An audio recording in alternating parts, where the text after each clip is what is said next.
Hello, everyone. This is Macabre Matty here with the third week of Martial Arts Month. That's right. I am taking puns to the next level this month, and we are focusing on martial arts films for the month of March. Now, these are typically horror-centric martial arts films, and for this particular week, I will admit that this is the first week where I had not actually seen one of these films before curating it. So, not the world's best fit for the kind of theme we're going for, but that's okay. We're going to run with it. And as always, I'm going to try and keep this short and sweet to the point. But I didn't do a video for the last week because I wasn't sure if video or text is the right format for this. So if you're following me on Instagram at Macabre Matty, or you're just watching this, first of all, thank you for both. But second of all, just let me know if you prefer a video or you prefer just me to write something. I don't care. To be quite honest, I like doing both. But if people have a preference, give the people what they want. So for the third week of Martial Arts Month, I've got two films, both of which kind of fit the bill, one more than the other. And the first one is the one that I admitted that I had not seen prior to this week, and that's The Iceman Cometh. This is 1989, and this is from Golden Harvest, directed by Clarence Folk, and it includes people you might be familiar with: Maggie Cheung, Biao Yun, and Hua Yun.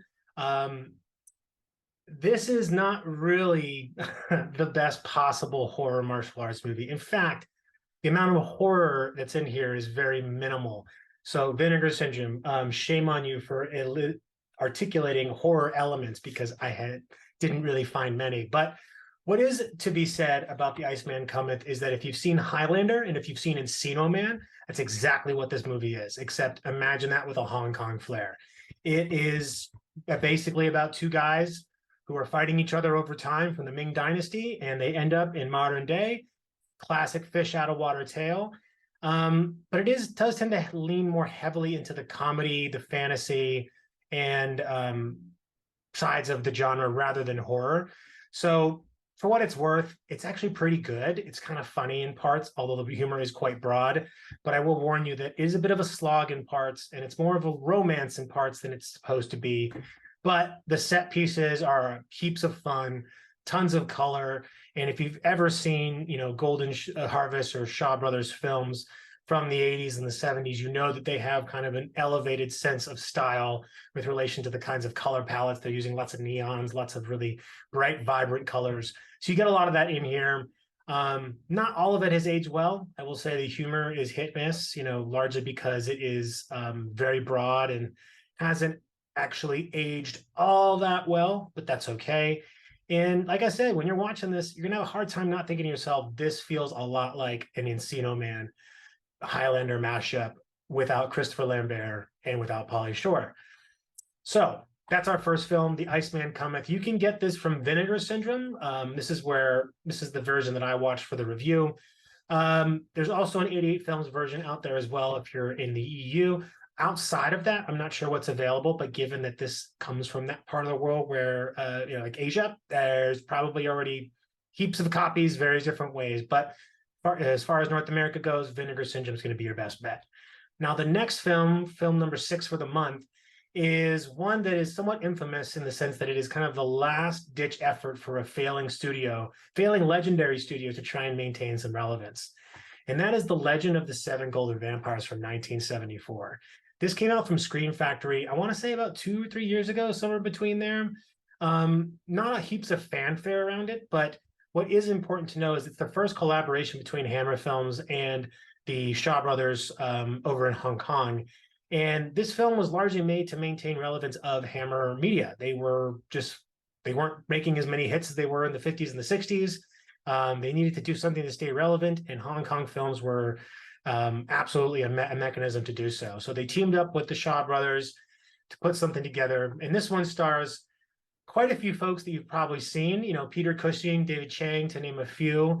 But what's really fascinating about this one in particular, The Legend of the Seven Golden Vampires, is that there's 2 versions of the film on this disc. Now, I watched the one that is the longer of the two.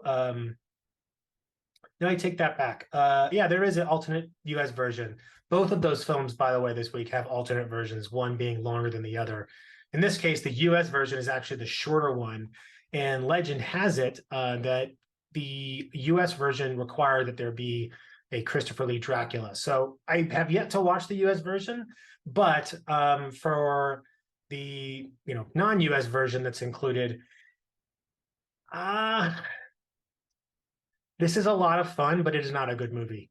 Like so many horror movies, and Hong Kong action movies for that fact, this is just so over the top, and it doesn't really make a whole heck of a lot of sense. The infusion of the Hammer world and the Hong Kong world, it's not it's not that it doesn't work as much as it is just kind of awkward. Peter Cushing showing up to as Van Helsing to find vampires in Asia is not that strange of a concept. But I think just the way it's carried out, it feels oftentimes that, this is it feels like a co-production. This was directed by Roy Ward Baker, but there's an uncredited directing credit for Che Chang on the Hong Kong side. And you can tell that this was clearly, you know, two cooks in the kitchen creating this singular dish. And the way you see that is it's not only got some over the top mysticism that it kicks off with some pretty cool and somewhat unexplained reasoning as to why this person wants to go find Count Dracula. But when they do, they unleash these 7 golden vampires, and of course, havoc is wreaked. Now, there's not a lot of plot in between now and then, except for Peter Cushing's Van Helsing is trying to find the discovery of Dracula, who's put himself in the body of somebody else to bring back these 7 golden vampires. But that's all you have to know, because the rest of this movie is all about people fighting each other. There's a lot of fight scenes. They're long, they're big, and they're goofy as hell. So while this is not the world's best movie, it's not scary. There's not heaps of vampire violence in it per se. There's some pretty good makeup. But you get some of the crazy Hong Kong colors that you get in some of the Shaw Brothers productions at the time that bring a lot of vibrancy and a lot of difference to the more earth-toned and kind of duller, grayer Hammer palette.